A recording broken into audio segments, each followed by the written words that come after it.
The shinobi world in Naruto has a lot of ways to measure a ninja's worth: their village, their bloodline, their technique, but nothing, and I mean nothing, cuts to the chase like a spot in the bingo book. And that little handbook is basically the ninja's world version of a most wanted poster, except instead of a reward for some low-level bandit shaking down a roadside village, you're talking about bounties that could fund a small country's military. Today, we're going through every single rank of wanted ninja. We're putting you in the sandals of every rank, so get ready, because some of these lives are absolutely tragic, and others are just straight up unhinged. Alright, let's kick things off at rock bottom. You're a D rank wanted ninja. Now, when you hear rogue ninja, you probably think of cool trench coats, slashed headbands, and enough trauma to fuel a 3-episode flashback. But as a D rank, you're basically the guy who forgot to return a library book and decided to flee the country instead of paying the fine. You see your face on a flyer, stapled to a fish market bulletin board, sandwiched between a lost cat and a notice about a missing goat. Nobody from the Onbu is sweating over your file. In fact, your case file is probably collecting dust in some Chunin's desk drawer under a pile of actual important paperwork. So how did you even get here? Maybe you're a fresh Genin who made one really bad call. Maybe you failed the academy, couldn't even hold a proper transformation jutsu without growing a tail, and decided that a life of crime was somehow better than just retaking the exam. Your crimes are not exactly the stuff of legend. We're talking petty theft, deserting a mission because it was raining, or just refusing to come back to the village because you owed someone money. So here's the deal. Based on the official Naruto lore and data books, there is no recognized D-rank missing nin. But for the sake of the conversation, we're grabbing some actual missing nin from the series and ranking them ourselves based on what they can actually do.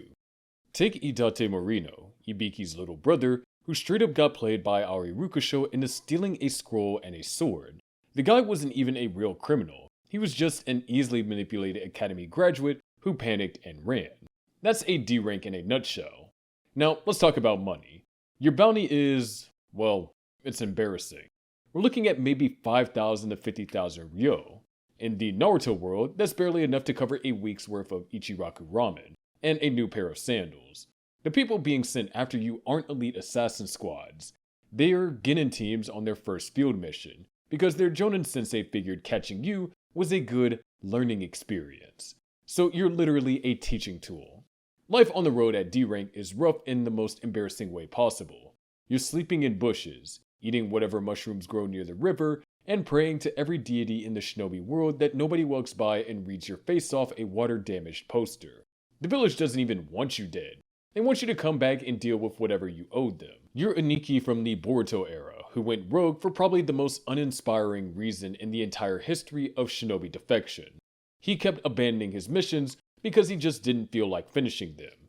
His entire criminal operation was himself and 2 academy dropouts occasionally harassing people in a back alley, until Kawaki, a literal non-ninja at the time, shut the whole thing down one afternoon.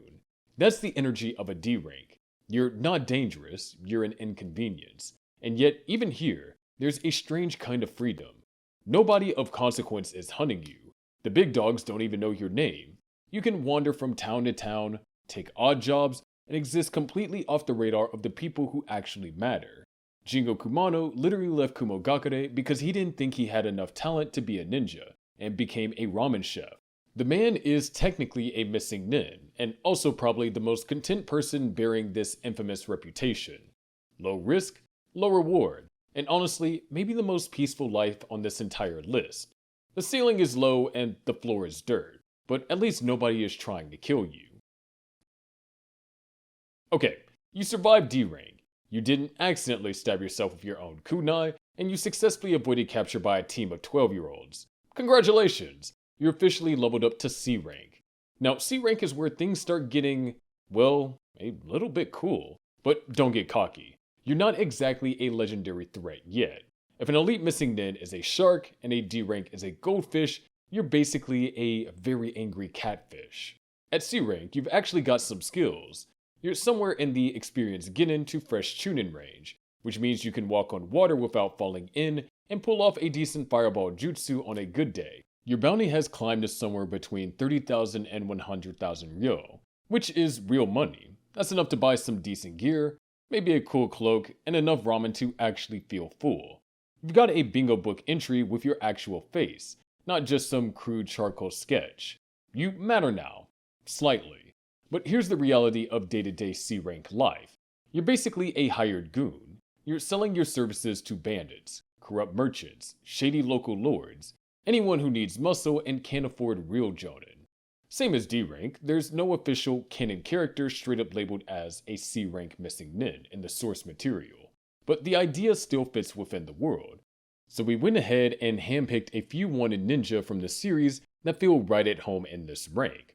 The Demon Brothers, Gozu and Meizu, were menacing enough to ambush a Genin squad and pose a real threat, right up until Kakashi actually decided to deal with them, at which point it was over in about 30 seconds. That's the ceiling for a lot of C ranks. You got a gimmick or two, but the moment an actual trained ninja shows up, you're in serious trouble. You've mastered the basics, but you haven't quite figured out the advanced elemental transformation stuff.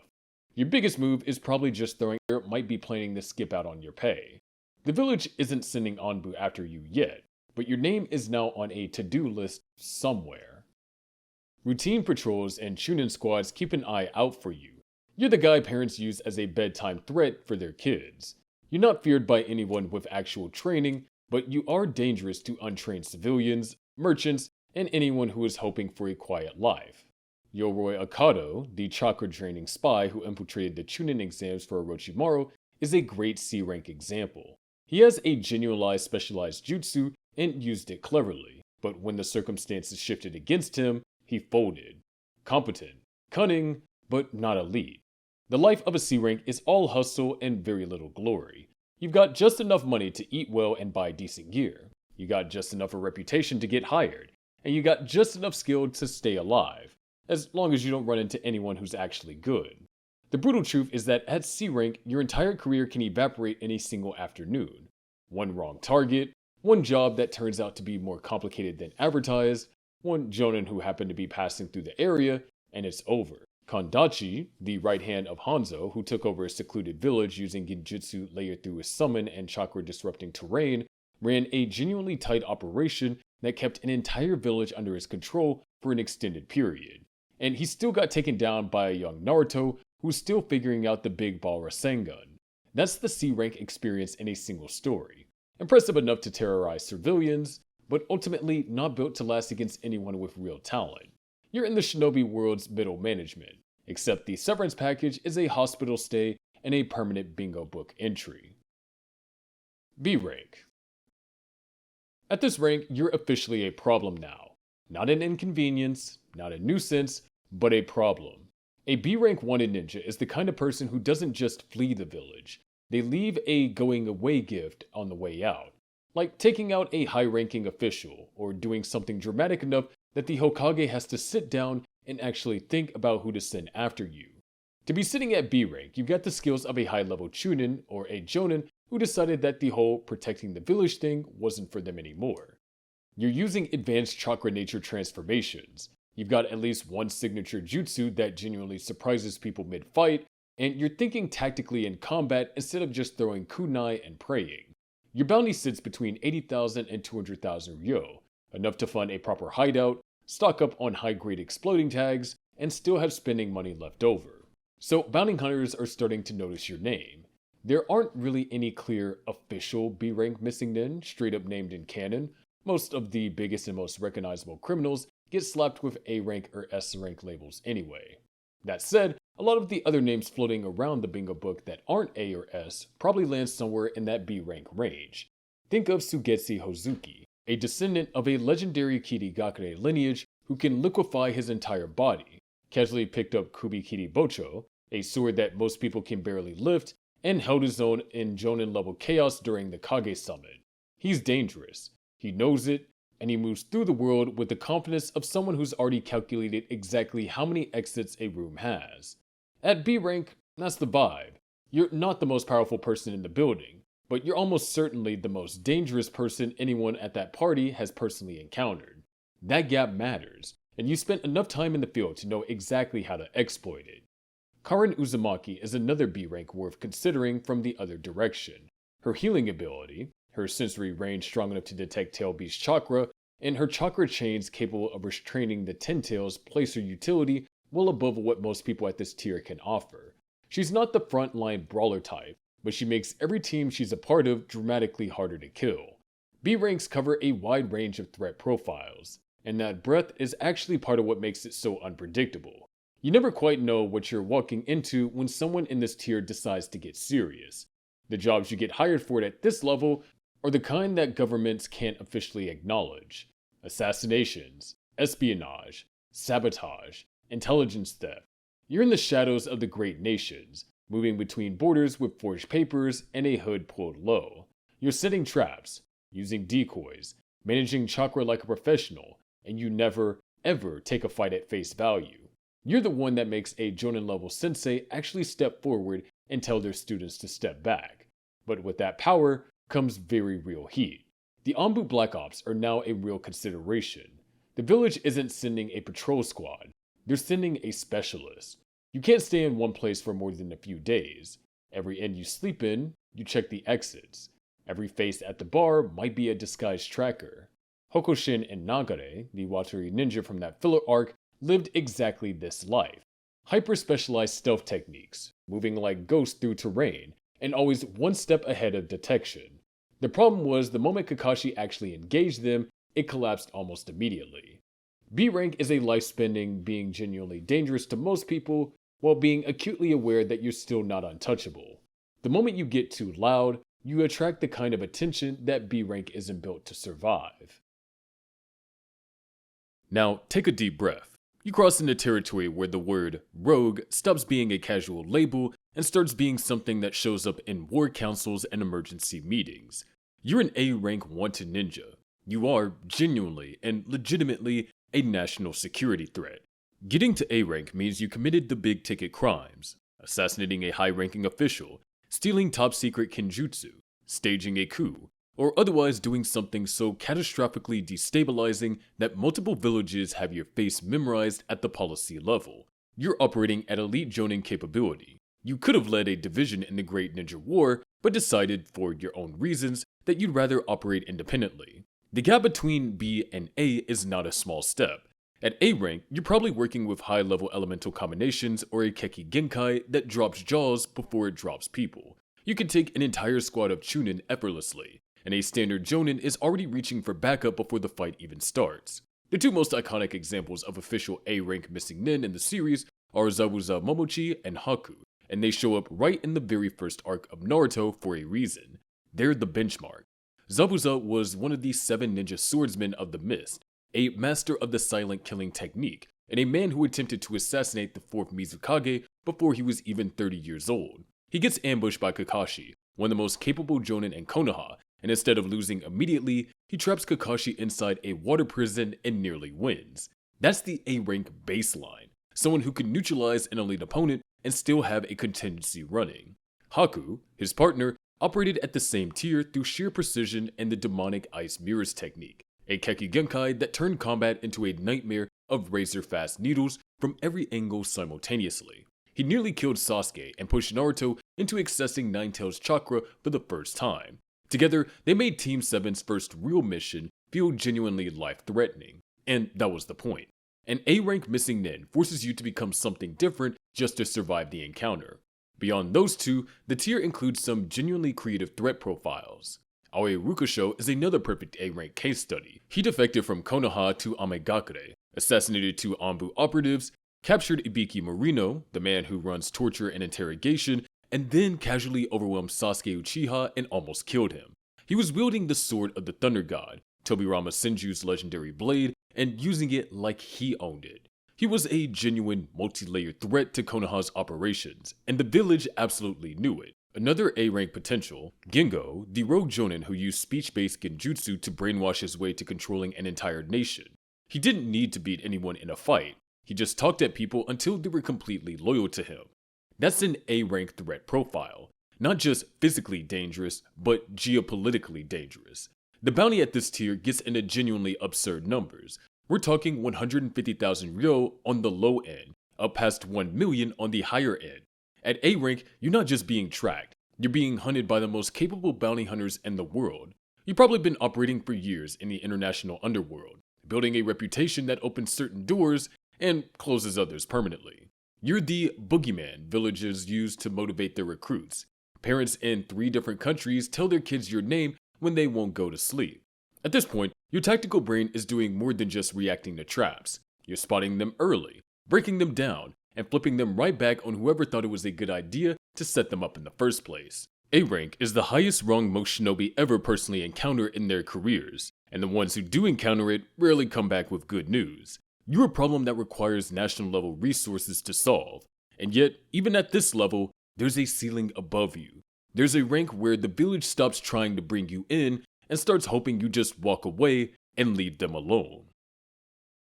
Alright, throw the power scaling charts out the window because we've reached the final boss of the bingo book. Welcome to S rank. You're not just a ninja anymore, you're a natural disaster with a headband. At S rank, villages don't send squads after you, they issue survival guidelines. The official instructions when an S rank is spotted can be summarized as do not engage, do not make eye contact, and start evacuating.